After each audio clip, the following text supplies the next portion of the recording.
Picture this. You're standing in your kitchen, staring at an empty fridge. You mutter, "I need milk, bread, maybe something for dinner." Your phone listens. 15 seconds later, everything's ordered, paid for, and arriving in 2 hours. You didn't open an app. You didn't scroll. You didn't even touch your screen. That future isn't coming. It's being built, right now, by the biggest companies on Earth, racing to make shopping so effortless you'll never type into a search bar again. By the end of this video, you'll understand how artificial intelligence is transforming shopping in ways most people haven't even noticed yet. You'll see why Amazon, Walmart, and Google are spending billions to become your personal assistant. And you'll learn what happens when algorithms start buying things for you, whether you ask them to or not. Let's start where this transformation began, with the death of the search bar. For 20 years, online shopping looked the same. You searched, you compared, you clicked, you checked out. That model is collapsing fast.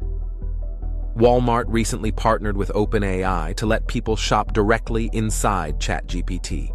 You just say, "Restock my essentials," or "Find me a 4-person tent," and it handles everything: searching, comparing, checking out, all through conversation. Amazon has launched Help Me Decide, an AI feature that will analyze your history, budget, and behavior to recommend products before you even ask. If you've been browsing sleeping bags, it'll suggest tents and gear that match your preferences, even predicting what you'll want next season. And Google's visual search is becoming eerily powerful. You can snap a photo of a chair or a jacket, and Google's models find matching products instantly. It's like having a digital personal shopper living in your camera lens. This isn't innovation for fun, it's war. For decades, Amazon and Google controlled the front door of online shopping, the search bar, and the product page. Now, artificial intelligence is stealing that door right off its hinges. Traffic to traditional shopping sites is falling fast. Recipe sites, travel planners, product directories, all losing clicks to AI assistants that answer directly. When your question is handled inside a chatbot, you never reach the search results page at all. Whoever owns that new interface, the assistant that anticipates your needs before you even think to search, will control trillions in future spending. But the next phase is even stranger, because the systems being built now don't just suggest what to buy. They're learning to buy for you. Imagine telling your assistant, "Grab concert tickets if they drop below $100. You forget about it. 3 weeks later, at 3 in the morning, prices fall to 98. You wake up to a confirmation email. Tickets secured. That's not science fiction. The Agentic Commerce Protocol already allows autonomous purchases under preset conditions. Shopping bots that never sleep. Adobe predicts generative AI-powered shopping will surge by more than 500% this year, with AI traffic to retail sites exploding more than 1,000% since last year. Nearly 3/4 of shoppers now use AI somewhere in their buying process.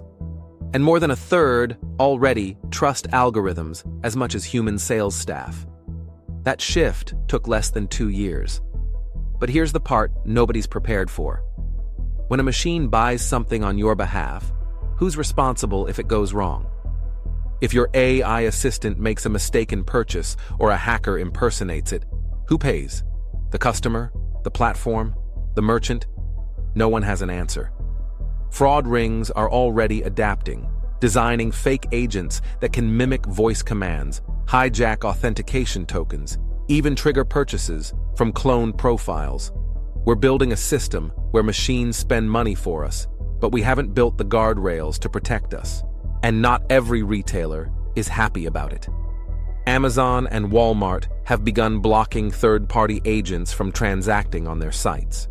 Why? Because if you shop through a chatbot, they lose control of the customer relationship. They can't upsell, track your data, or influence your next choice.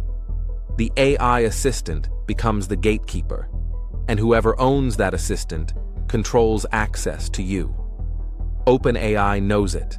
That's why ChatGPT has started recommending products from brands and small retailers, building what analysts call a super aggregator model, funneling commerce through a single intelligent interface. It's like Amazon controlling the checkout, except this time, OpenAI controls the conversation before you even get there. Smaller brands might gain exposure, but the giants aren't giving up control without a fight. Walmart is developing its own AI agents that learn your preferences, predict needs, and plan purchases weeks ahead. The race is no longer about who has the biggest store. It's about who builds the smartest assistant. And that brings us to the deeper question. Are we ready to hand over control? Artificial intelligence doesn't just make shopping faster. It changes how we decide. When algorithms anticipate our needs, we stop discovering things for ourselves. You no longer browse, compare, or stumble across something unexpected.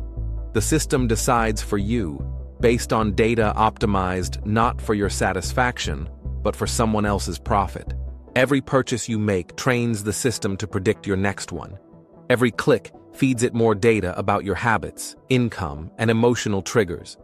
Over time, it doesn't just know what you want. It learns when to tempt you, when you're tired, bored, lonely, or impulsive. It's efficient. It's convenient. But it's also quietly removing your ability to choose. Because when an AI assistant says, "This is the best option," what it really means is, "This is the option that benefits the ecosystem I serve." And that's not the same thing. But the story doesn't have to end there. The same technology that manipulates can also empower, if used differently. Startups are building AI tools that reveal the environmental impact of every product you scan. Others suggest sustainable alternatives automatically when you shop online. Some even detect when you're about to impulse buy and nudge you to pause, saving your wallet and your willpower. Fashion companies are using predictive models to reduce waste, producing only what's needed instead of overstocking. Logistics firms use AI to minimize shipping emissions by predicting demand more precisely. So the technology itself isn't good or bad. It's a mirror, reflecting the priorities of whoever trains it. If we build these systems to optimize for profit, they'll manipulate us. If we build them to optimize for sustainability and fairness, they might actually help us consume less and smarter. The real challenge is intention. Right now, the companies designing these assistants aren't asking, what does the customer need? They're asking, how do we make them buy faster? And the moment we hand over those decisions, we give up more than our time. We give up our agency. So the next time your phone predicts what you're about to order, before you even think about it, remember, convenience always has a cost. The question is whether you're still the customer or just the product. Would you let artificial intelligence decide what you buy if it saved you time? Drop your thoughts below. I'll feature the best comment in a future episode. Subscribe to AI Unlocked for weekly deep dives into the breakthroughs, the risks, and the future of technology.